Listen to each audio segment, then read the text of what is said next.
Ons gaan vanoggend praat ons weer 'n bietjie verder oor disippelskap. Nou in die laaste paar weke wat ons gedoen het is ons eintlik die laaste paar maande, elke keer in die eerste week van die maand, dan heroriënteer ons onsself en ons gaan praat bietjie oor disippelskap. En ons het gesê dat dit is vir ons belangrik om te kan weet dat nommer 1, ek en jy moet 'n disipel wees en dan moet jy uitgaan en 'n disipel gaan maak. En dis deel van die opdrag wat elke een van ons gekry het. Dis wees 'n disipel, maak 'n disipel. En ons het gesê dat as jy 'n disipel is daar sekere dissiplines wat deel van ons lewens moet word, bloot net om hierdie disipelskap te kan uitleef. En so, ons het al gepraat oor die dissipline van ontdekking, om te kan sê dat ek ontdek al hoe meer van Jesus, dat ek het nie net die paar stories wat ek ken en dit is al wat ek hoef te ken nie. Ek ontdek, ek bly God ontdek. Dis deel van 'n dissipline. Die volgende is bly in Christus.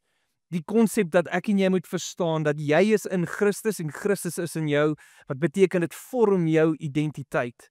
Dan het ons gepraat oor die dissipline van gebed, om gebed as deel van ons dissiplines te kan maak. Ons het gepraat van die bestudering van God se woord en ons het juis gepraat van hoe lyk daai bestudering? Hoe kan ek en jy verse vat en binne in sy konteks gaan sien en beleef? En toe het Kyle bietjie met ons gepraat oor die dissipline van die vernuwing van jou denkpatrone. Om te kan anders te dink. As ek 'n disipel is, moet ek anders te dink. En vanoggend praat ons oor die dissipline van aanbidding. So die dissipline van aanbidding. Nou as ek en jy vir onsself gaan vra, wat is aanbidding? Nou meeste van die tyd as ek en jy begin praat oor aanbidding, die eerste prentjie wat opkom in jou gedagtes is om te kan sing in die kerk of te kan sing by die huis of wat ook al. Daai definieer ons meeste van die tyd lofprysing en aanbidding. Maar as ek en jy vir onsself moet vra, wat sê die woord is aanbidding? Is daar baie spesifieke goed wat hy vir ons sê oor aanbidding. So ek en jy hoef nie te wonder nie, dit hoef nie vaag te wees nie. Ek en jy kan weet wat sê die woord bloot want die woord gaan dit vir ons uitsit. Nou ek het al 'n reeks gedoen wat gegaan het oor aanbidding, so ek wil nie teruggaan en te veel detail daar gaan hanteer nie, maar een van die sessies wat ons hanteer het is 10 woorde. 10 Hebreëse woorde in die Ou Testament wat praat oor aanbidding. Nou as ek vir jou sê daar is 10 Hebreëse woorde, ons gebruik die woord aanbidding, 10 in Hebreëus, daar's omtrent so 18. 18 woorde in die Ou Testament wat vir my en vir jou die konsep van aanbidding gaan afbreek. Nou ek gaan jou heeldag besig hou as ons deur al 18 gaan en ons gaan kyk na die voorbeelde en ons gaan kyk na Grieks. Iewerste gaan jy in die slaap raak of jy gaan net soos skielik uitgaan toilet toe en dan net huis toe gaan. So vir wat dit werd is, kom ek breek dit vir jou af. As ek en jy in die Ou Testament afbreek, wat is die 5 kategorieë? So as ons hierdie 18 woorde vat en ons gebruik al hierdie voorbeelde en ons sê hoe lyk aanbidding? Watse kategorieë kan ons dit insit? En ek gaan dit vir jou op die bord sit. Nommer 1, as ons gaan kyk het na 'n tipiese aanbidding, hoe het ouens aanbid? Die eerste ding was feeste en offers. So met ander woorde, as ons gekyk het in die Ou Testament, was daar voorbeelde gewees. So vir jou om na 'n fees toe te gegaan het, was deel van aanbidding. Nou, die Jode het 7 feeste gehad. Nou, weer eens, ons gaan nie in detail gaan met hulle nie, maar jy het byvoorbeeld die Paasfees gehad, en die Paasfees was 'n dankbaarheid in die mense se harte gewees, oor die feit dat die Here hulle uit Egipte uit, deur die woestyn uitgebring het. So daai konsep van die Here het ons vrygemaak uit Egipte uit, was die rede gewees vir Paasfees. So met ander woorde, as hulle in Paasfeestyd ingegaan het, was dit hierdie groot dankbaarheid gewees oor wat God gedoen het. As ons gaan dink aan Yom Kippur, dit is die dag van versoening. Die dag van versoening was die dag gewees wanneer daar 'n offer gemaak was en hierdie offer het die hele land se sonde op hom gevat. En dit beteken dit is 'n dag van reiniging. So die fees, die Yom Kippur fees, was 'n dankbaarheid in jou hart gewees oor die feit dat die Here jou gereinig het. Daar was die Pinksterfees. Die Pinksterfees was spesifiek die tyd gewees wanneer mense in hulle harte opgewonde geraak het oor God se voorsiening. Die feit dat God bly voorsien. So met ander woorde, feeste, as jy in 'n feestydperk ingegaan het, word hierdie 'n oomblik wanneer ek en jy ons fokus skuif en ons fokus op wie God is. Nou vir my en vir jou, ons het 2 groot feeste wat ons vier en ons weet dit is Kersfees en Paasfees. So met ander woorde, jy kan Kersfees en Paasfees op 'n klomp verskillende maniere hanteer, maar die groot ding is op 'n Paasfees, daai 2-3 dae wat jy spandeer aan Paasfees, maak nie saak of jy jouself vet vreet aan paaseiers nie. Die fokus is ons moet onsself herinner wat het Jesus aan die kruis gedoen. Die feit dat hy aan die kruis gesterf het en die feit dat hy opgestaan het. Dis wat Paasfees moet doen. Dit moet 'n dankbaarheid in jou hart kweek van wat Jesus aan die kruis gedoen het. As ek en jy dink aan Kersfees, kan ons geskenke uitdeel en ons kan vir soveel familie en ons kan almal sien, maar ons moet onsself herinner, dit is die oomblik wat ons herdenk dat Jesus het aarde toe gekom. God het mens geword vir my en vir jou. En so dis wat feeste doen. Feeste maak jou dankbaar. En so deel van die feeste, dit was as aanbidding gewees teenoor God. Die ander ding waarna ons gaan kyk is offers. Nou daar was 5 tipe offers gewees. Daar was 'n sondeoffer, daar was 'n brandoffer gewees, daar was 'n skuldoffer gewees. En hierdie was gewoonlik offers wat jy gemaak het omdat jy iets verkeerd gedoen het. Dit was ernstig 'n punt gewees dat ek besef, hoorie, maar ek is 'n terrible mens. Ek besef in my ry is ek die grootste krimineel en so ek besef ek moet iets doen om vir die Here te sê, Here, wees genadig op my. Here, moenie my doodmaak nie, want die Here kan ons doodmaak. En daai offer wat jy gebring het was omdat jy skuldig was. En dan was daar offers gewees. Daar was 'n vredeoffer en daar was 'n graanoffer gewees. En hierdie offers was gewoonlik uit dankbaarheid. Hierdie was offers gewees wat jy kom en jy sê, Jesus Here, ek is so dankbaar vir die feit dat U voorsien en ek is so dankbaar vir U hart, U karakter, U liefde, U genade, U ontferming oor my. En so dis wat gebeur het, is offers en feeste beide, die fokus daarvan was altyd gewees om jou aandag te rig op God en in daai oomblik het dit aanbidding vir ons voorgestel. So as jy dink aan Abraham, nou jy ken die storie van Abraham. Abraham was 75 jaar oud toe ons hom raak lees en God gee vir hom 'n belofte dat hy gaan die vader wees van 'n groot nasie. 25 jaar later het hy nie 'n kind nie. En teen die tyd wat hy hier by 99 jaar oud is, kom Abraham en hy sê, Here, maar ek hoor U beloftes. Ek hoor U sê heeltyd vir my dat ek gaan 'n vader wees, maar Here, ek het nie 'n kind nie. En dan kom God en hy gee vir hom sy kind. Hy gee vir hom Isak. En dan sien ons teen die tyd wanneer ek dink is dit wat Genesis 20 se kant of Genesis so tussen ek dink die storie begin hier by Genesis 17 en hy werk tot so 22 toe. Maar dan sien jy op 'n stadium dan God sê vir hom, Abraham, vat hierdie seun Isak. Hierdie seun, jou enigste seun, die seun vir wie jy so liefhet, en gaan offer hom. En dan sien jy terwyl hy Isak vat en hulle teen hierdie berg opgaan, dan vra die diensknegte, maar moet ons hier wag en sê, Jesus, wag net hier vir ons. Ons gaan opgaan en ons gaan die Here gaan aanbid. Dis wat ons gaan doen, ons gaan aanbid. Hy gaan om sy seun te offer. Dis deel van aanbidding. En so dis die eerste ding, as ek en jy gaan kyk na wat verstaan ons in feeste en offers van aanbidding, dan besef ons dat gewoonlik, wanneer ek en jy feeste tydperk doen, dan allokeer ons tyd uit. Ek meen, ons regering gee vir jou 'n vakansiedag in die proses, en wat ons doen is, ons allokeer tyd, en ons sê, Here, mag hierdie tydperk nie vir my 'n lang naweek wees nie, mag hier 'n goeie tyd wees vir my, net om by die see te gaan sit en my tone in die water te sit nie. Hierdie is 'n tyd wanneer ek in dankbaarheid teenoor God begin optree. Dis aanbidding. Wanneer ek en jy begin praat oor om finansies te gee, ons praat konstant by die kerk oor geld en baie mense dink, ons doen dit sodat ek 'n salaris kan kry of ons beter ligte kan kry, maar dit gaan nooit daaroor nie, nooit. As ek en jy gee, daai dankbaarheid om te kan gee, daai dankbaarheid om van myself te kan gee, dit word aanbidding. Om vir die koninkryk van God te gee. Nou ek het al ouer mense gehoor en gesê, ag ja, maar die Here verstaan, ek gee vir my kinders. As jou kind nie die koninkryk van God bevorder nie, dan help dit nie, dis nie waar jy moet gee nie. Jy gee vir die bevordering van die koninkryk van God. Dis hoekom ons gee, dit gaan glad nie vir my oor die kerk nie. Ons gee, want daar is iets in ons, 'n motivering in ons om te wil aanbid. Wanneer ek my deel van my geld gee vir die kerk, dan doen ek dit nie om die kerk te bevoordeel nie, ek doen dit in aanbidding teenoor God. Dis wat beteken, wanneer ek en jy gee, word aanbidding. Dis nie iets om jou te laat skuldig voel nie, dis nie iets om vir jou te kan sê, kom ons kyk net of jy die Here vertrou. Dis niks nie, dis aanbidding teenoor God. Dis wat ons sien en dis wat ons beleef. So dis die eerste kategorie van aanbidding. Die tweede ene het ek vir 'n lack of a better word, het ek gebruik die woord aanbiddingsdiens. Nou, as ek en jy gaan dink aan 'n aanbiddingsdiens, daar's twee woorde wat hierdie vir jou gaan afbreek. Dis iets wat jy moet doen. Nommer 1 is gehoorsaamheid en nommer 2 is diensbaarheid. So as ek en jy wil weet, hoe sien die Bybel as aanbiddingsdiens, wat kan jy doen om aanbidding te doen, is dit twee goed. Nommer 1, jy is gehoorsaam. So God kom na jou toe en hy sê, wees gehoorsaam aan my gebooie. Doen wat ek vereis van jou om te doen. Daai gehoorsaamheid, daai is aanbidding. Die feit dat ek en jy sê, maar ek gaan nie iemand doodmaak nie, inteendeel ek wil mense lief hê, daai is aanbidding. Dis 'n vorm van aanbidding wat ek en jy doen.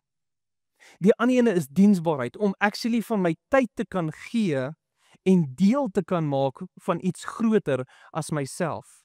Die feit dat ons in hierdie gemeente 'n klomp volunteers het, wat net soveel time restrictions het soos die meeste van ons, wat voel dat ek het nie tyd nie en ek het nie energie nie, en ek moet ook by die huis kom nadat ek gewerk het, en ook ek moet ook kos maak vir die kinders, en dan sê hulle, maar ek gaan boonbehalwe dit, gaan ek tyd allokeer om diensbaar te wees. Daai is aanbidding. Daai is deel van my lewe waar ek sê, Here, maar ek gee van myself. Hoekom? Want ek is dankbaar teenoor wie U is, teenoor wat U vir my doen.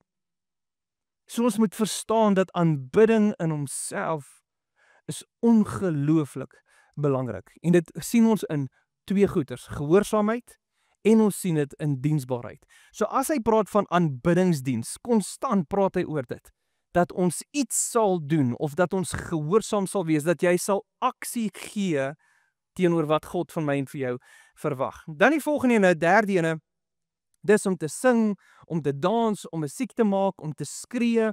Hierdie is wat ek en jy tipies sien as aanbidding. Hierdie is die ding wat ons sien voor die diens geplaas van. Dit is die sing, dis baie meer mense sit nou liedjies op en ander keer het ons 'n band op of wat ook al die geval mag wees. En dan gewoonlik het ons baie opinies. Ander gemeentes het baie opinies oor die musiek. Julle is mos almal baie oulik, julle het mos geen opinies nie. Want hier is die groot ding, is nou besluit ons nee, maar hierdie gaan oor my smaak nie, en hoekom nie meer Afrikaans nie, nee, hoekom nie meer Engels nie, nee, is te hard, nee, is te sag, nee man, hierdie taal hier, nee, hierdie ene daar, en ons het baie opinies, maar ons moet verstaan, dat sing en musiek en dans is aanbidding teenoor wie? Is nie 'n trick, aanbidding teenoor wie? Teenoor God. Is dit teenoor jou? Gaan dit oor my? Nee, dit doen nie. Hierdie gaan oor, dis 'n uiting wat in my hart plaasvind teenoor die dankbaarheid wie God is. So met ander woorde, as ek baie keer, dan voel ek in my hart, in my wese oorweldig oor die grootheid en die goedheid. En dan is die Here so amazing, dat hy het sekere mense die kapasiteit gegee om musiek te maak, en hulle skryf woorde. En daai woorde resonate van wat gebeur in my hart. En skielik sing ek saam bloot oor die grootheid en die goedheid en die almag van God. Dis aanbidding.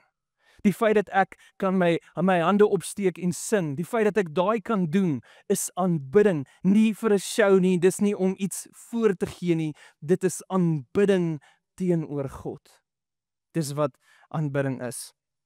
Dan die volgende is, dan is daar 'n fisiese postuur van aanbidding. So baie van die woorde breek vir ons hierdie spesifiek af. Fisiese postuur, wat beteken, party praat van dat jy buig, ander praat dat jy sal kniel, ander praat dat jy plat lê met jou gesig op die grond. Hierdie is vorms van aanbidding. Daar's enkele kere in die Bybel wat ons die Here sien, dat die Here spreek iemand aan en sê, staan op en praat met my. Hy sê dit vir Job. Hy sê, staan regop en sê jy vir my, wie het gesê waar die waters moet kom? Sê jy vir my wie die fondasie van die aarde in plek gesit? Nou daai kere wanneer hy vir jou sê, staan op, dan is dit soos dat jy sê vir iemand, staan op aandag. Staan op aandag, staan paraat. Nou, ek het nou al op 'n Sondag gesien, party ouens staan stil op, maar dis nie daai staan stil nie. Dis meer so soutpilare staan stil. Hierdie kere wanneer ons hier praat, wanneer ons praat van hoe lyk aanbidding, dit beteken, dit betrek my liggaam. Die feit dat ek op my knieë kan gaan, die feit dat ek voor hom buig, Die feit dat ek kan plat lê voor God. Daar's kere wanneer as jy die Here beleef het die ouens plat op hulle gesigte neer voor God geval. Johannes sê dis asof ek dood was. Dis die effek van wat gaan gebeur. Jy dink jy gaan in die hemel instap en jy gaan vir die eerste biljoen jaar rondloop en kyk hoe lyk dit daar. Nee, ek sê vir jou, jy gaan vir die eerste biljoen jaar op jou gesig lê, net eers om uit te figure hoe tel jy jouself daarop. Want die teenwoordigheid van God is groot en ek en jy is ongelooflik klein. En dis wat gebeur is aanbidding het 'n reaksie teenoor my liggaam. Wat beteken dat wanneer ek my hande opsteek en wanneer ek iets doen, dan worry ek nie oor wat mense sê nie, want dit is nie vir mense nie. Dit is vir die lewende God wat hemel en aarde geskep het. Dis aanbidding. Dis aanbidding. En dan die laaste ene is 'n harttoewyding. Dis 'n oorgawe van jou hart. Dis die oomblik wanneer my hart reageer teenoor God. Dis wanneer ek 'n ontzag in my hart het vir God. As ek 'n eerbied in my hart het teenoor God. Dis as ek 'n vrees in my hart het vir God. As ek sit en ek dink aan die liefde wat God uitstort, daar's 'n diep liefde, daar's 'n diep oorweldiging in my hart teenoor wie God is. Hoe meer ek en jy God beleef en hoe meer ek en jy God raak lees in die woord, hoe meer begin hierdie goedes 'n realiteit word. Julle kan my net 'n bietjie sagter sit. Hoe meer word hierdie goedes 'n realiteit in ons lewens. As jy begin agterkom hoe almagtig God is, dan reageer jou hart in dankbaarheid. Daar is iets in jou wat as jy van daai gedeeltes in die woord lees en jy sien dat die teenwoordigheid van God laat berge smelt, dan besef jy ek kan nie God gebruik as 'n chommie nie.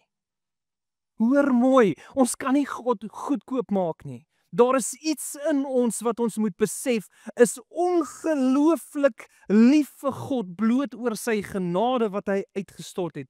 Jou hart word oorweldig. Dis wat ons noem 'n harttoewyding, jou oorgawe van jou hart. En so as ek en jy na daai 5 goeters kyk, jou Ou Testament praat spesifiek om te kan sê, as jy wil weet hoe lyk aanbidding. Feeste en offers, aanbiddingsdiens het ons gesê is diensbaarheid en gehoorsaamheid, om te kan sing, te kan dans, musiek te kan maak, te kan skree, te kan loof met my stem. 'n Fisiese postuur van kniel, van buig, van lê.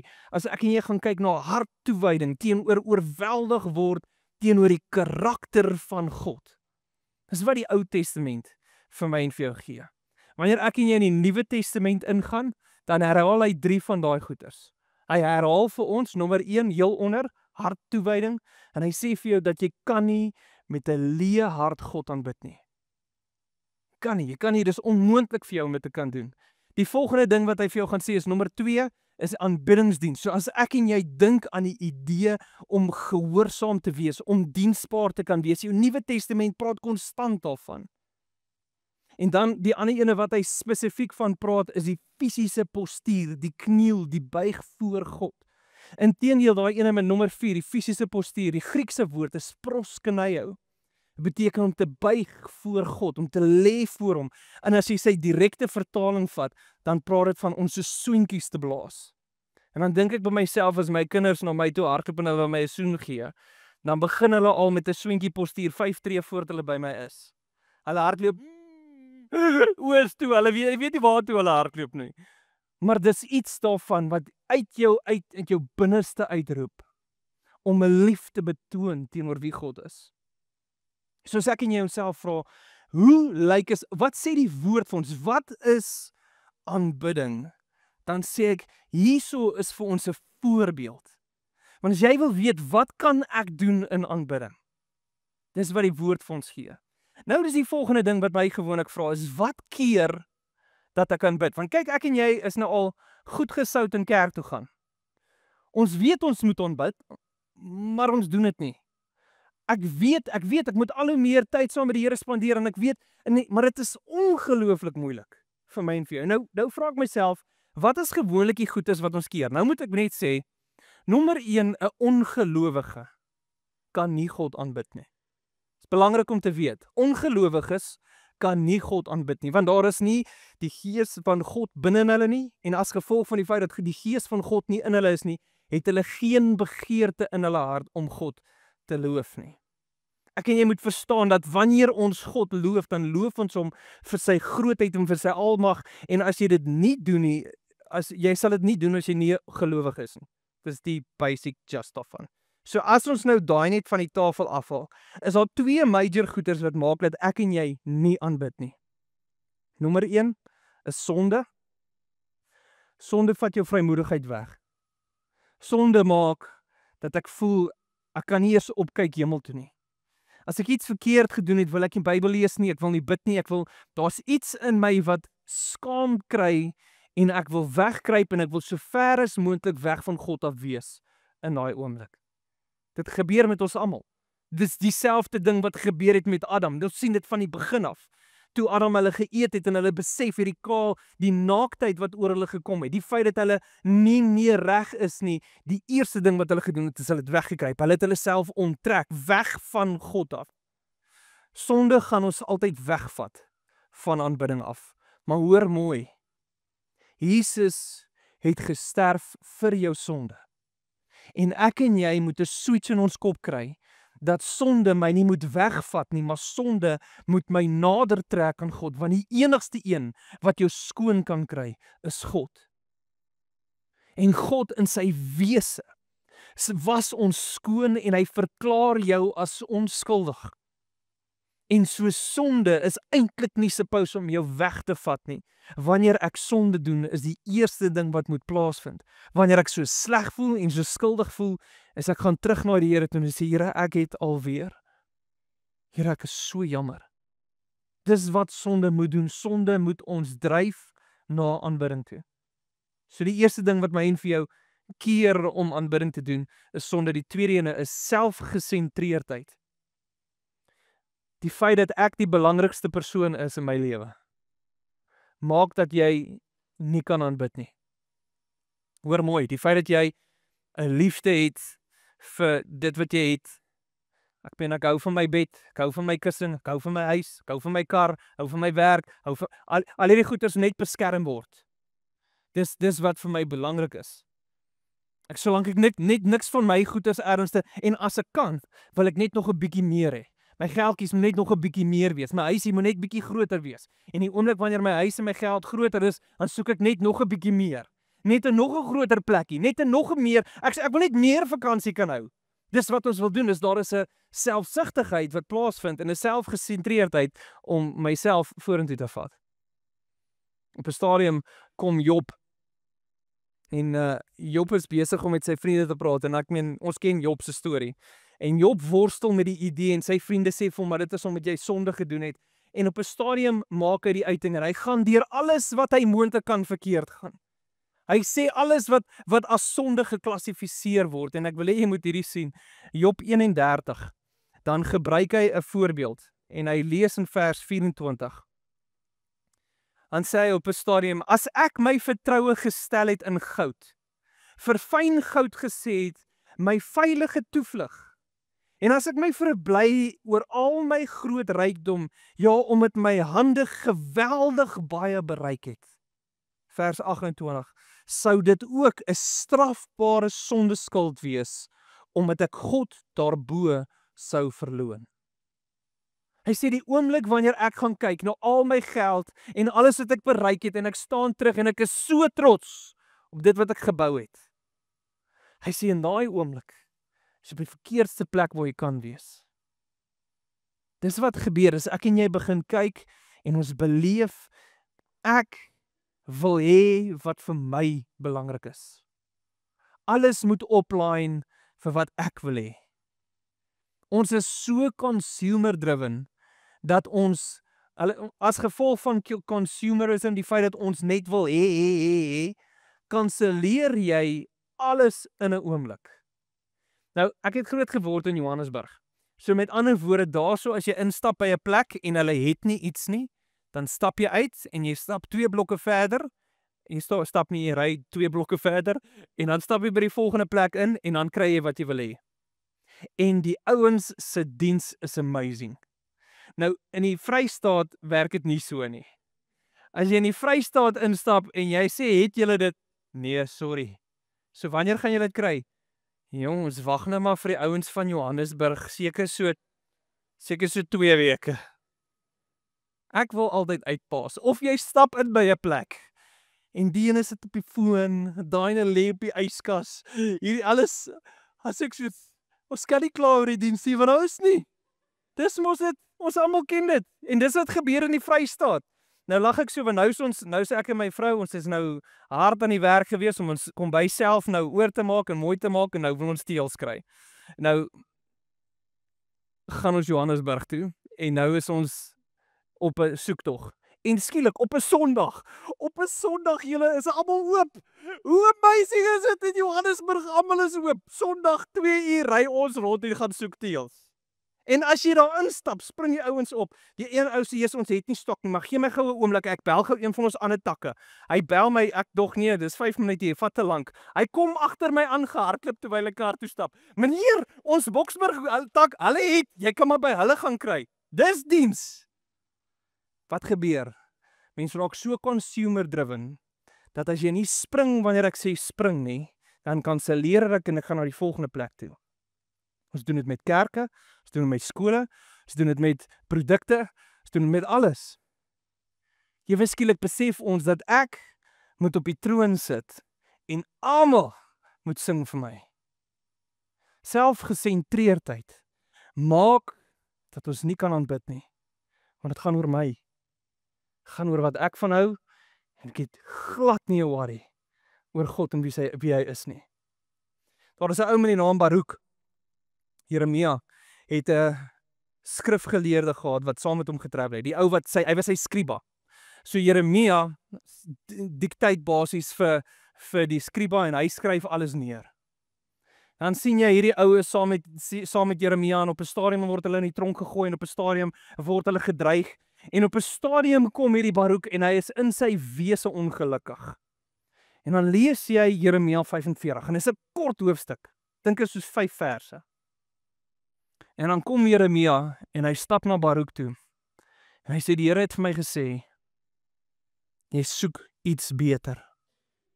Moenie soek wat vir jou belangrik is nie. Dis die groot ding is, ek en jy moet besef, ons raak so vasgevang in die idee dat dit gaan oor self, dat ons hou op om te aanbid. Ek dink as ons onsself baie keer gaan vra, ek meen, meeste van ons het al iewers te gestruggle met ons geloof en glo ek in God en bestaan God en al die goeters en dan kry jy gewoonlik gebede soos, ag Here, as U reël is, wys net vir my. En jy sit in 'n situasie en jy sit langs iemand se siekbed en sê, Here, as U reël is, Here, maak die persoon gesond. Of jy sit in 'n finansiële krisis en sê, Here, as U reël is, Here, bring vir my deurbraak. En ons het daai gebede, ons almal het dit, ons beleef dit en jy het hierdie worsteling met God, maar daar is 'n paar ouens wat nooit dit gehad het nie. Daar's 12 ouens wat saam met Jesus geloop het. 12 ouens kom Jesus en hy roep hulle op die name. En hierdie ouens is saam met Jesus. Hierdie ouens is daar by Jesus gewees toe hy op die water geloop het. Hierdie is die ouens gewees toe hulle van die water afgeklim het, nadat hulle Jesus 'n storm stil gemaak het, stap hulle en hulle klim by 'n plek of en hulle word vasgevang. Hulle loop teen 'n ou wat demoonbesetene is. Niemand kry hierdie ou vasgeketting nie. Hulle ketting dan breek uit die kettinge. En Jesus kom en hy jaag daai demone uit in 'n klomp varke in en spring almal van die heuwel af. Hierdie ouens loop saam met Jesus en hulle beleef dat hy 'n paar visse en 'n paar broodjies vat en hy voer massas mense. Hierdie is ouens wat saam met Jesus geloop het deur al hierdie goed. Vir 3,5 jaar lank loop hierdie ouens saam met Jesus en ek glo meeste van die tyd hang hulle monde oop oor wat hulle Jesus sien doen. Hierdie ouens is by hom, hulle beleef hom, hulle is dag en nag by Jesus. Net voor die kruis het 9 van hierdie 12 disippels vir hulle self belangriker geag en gesê, my veiligheid is belangriker as om by Jesus te staan. En 9 van die disippels hardloop weg. Die oomblik toe Jesus na daai kruis toe gegaan het, 9 disippels die hasepad gevat. Dit gegaan oor om myself te beskerm, seker te maak ek word nie leed aangedoen nie. Ek wil nie doodgaan omdat ek saam met hierdie ou was nie. Ek is in vrees en bewering vir my lewe. My lewe is belangrik. 9 ouens hardloop weg nadat hulle vir 3,5 jaar saam met Jesus was. Hierdie is dieselfde ouens wat Jesus hulle uitgestuur het en gaan sê, gaan dryf demone uit, gaan maak mense gesond. Dis dieselfde ouens wat hy gesê het, gaan doop daai mense. Hierdie ouens was ouens wat tekkie op die teer saam met Jesus was. 9 ouens besluit, daar gat ons. Een ou, hy sê vir Jesus, nee, ek sal nooit meer rug op Jesus draai. En hy sê, nee, Petrus, voordat daai haan kraai, gaan jy my 3 keer ontken, dat jy my ken. Hier kom Petrus, en hy staan op 'n punt, hy's nie net soos die ander nie, hy staan op 'n punt en hy ontken Jesus, voor die mense. Op 'n stadium raak dit so erg, net om sy posisie vas te maak, begin hy sommer vloek. Hy vloek weer soos sy matrose daar. Net om vir almal te kan wys, ek is nie deel van hierdie ou nie. Selfgesentreerd. En sy wese selfgesentreerd. Maar dan gaan dit so ver, te sien dat daar is een ou. Nou daar's party ouens hierso wat se naam nog Petrus is, of Pieter is, en jy ken Pieter as Petrus is 'n amazing ou, goeie disipel, ons almal like hom. Maar dan is daar een ou, en ek het nog niemand hier ontmoet, wat se naam Judas is nie. Het jy geweet dat Judas se naam beteken om te prys? Het jy dit geweet? En tog was dit die een ou gewees wat so selfgesentreerd was, dat vir hom het dit gegaan oor sy sak volmaak. Dat op 'n stadium toe die disippels saam met Jesus was en 'n vrou is besig om olie uit hier oor Jesus, parfuum by Jesus uit te gooi, dan is hierdie disippels besig om te mor oor die aanbidding wat hierdie vrou doen. Sy bring haar beste en sy gee dit as 'n offer vir Jesus. En hierdie disippels is besig om te kla oor wat hier plaasvind. En jy sien in Matteus en sê hy dat hulle is besig om te kla oor die prys. Kan ons nie daai gevat het en net vir die armes gegee het nie? En dan kom Johannes, dan stel hy later terug en sê die ou wat eintlik gekla het, was Judas, want hy het die beursie gehad en hy het gehou van langvingers sê. My sakke moet vol wees. Selfgesentreerdheid. Soveel so dat ons sien later dat Jesus sê dat die duiwel is in hom. Toe Jesus gebid het in Johannes 17, en sê, Here, almal wie U vir my gegee het, gaan nie verlore gaan nie, behalwe die een.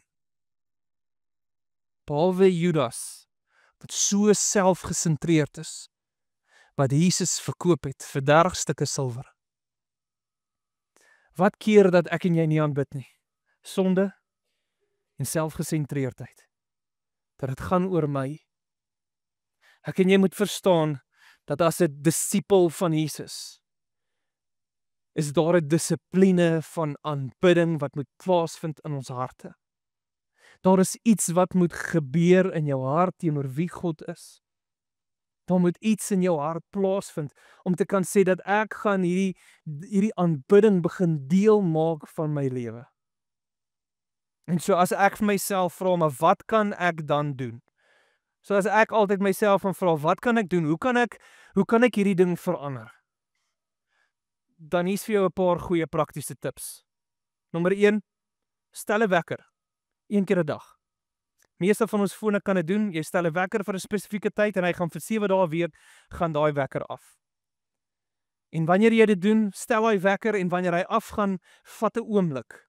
En in daai oomblik stop alles en draai jou aandag na God toe en sê, Here, ek is in my wese dankbaar vir U. Here, dankie dat ek kan kla oor baie goed, maar Here, U is getrou. Dis wat ons doen, ons stel 'n wekker en al wat dit doen, jy vat 1 minuut per dag, ernstig wat jy net stop en jy draai jou aandag na God toe. Nog 'n ding wat jy kan doen, is wanneer jy in jou kar klim, sit bietjie RSG af, sit bietjie OFM af, sit bietjie Gold FM af, sit bietjie radiostasies af en sit net 'n goeie musiek liedjie op wat Jesus verheerlik. En sit dit en luister dit en sing saam en sing uit jou wese uit. vir wie hy is. En as jy nie iemand is wat hy liefde het vir musiek nie, hou dit in doodse stilte en as jy in jou kar klim, gebruik daai oomblik om te bid en om te loof vir wie hy is. Dis wat ek en jy kan doen. Weet jy, kan jy nog aanbid?